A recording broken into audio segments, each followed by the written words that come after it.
Ever wondered how city planners map out new parks, how logistics companies find the perfect route?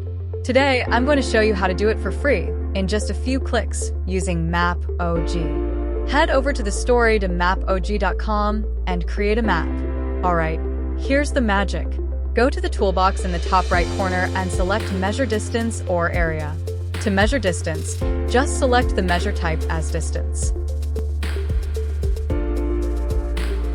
Now, trace the feature you want to measure, like this jogging path, and double-click to finish. And there it is, the exact distance is shown right on the map. Measuring an area is just as simple. Select Measure Type as Area. Draw a polygon around the feature you're interested in. Double-click to complete the shape, and instantly, you have its total area. And that's it.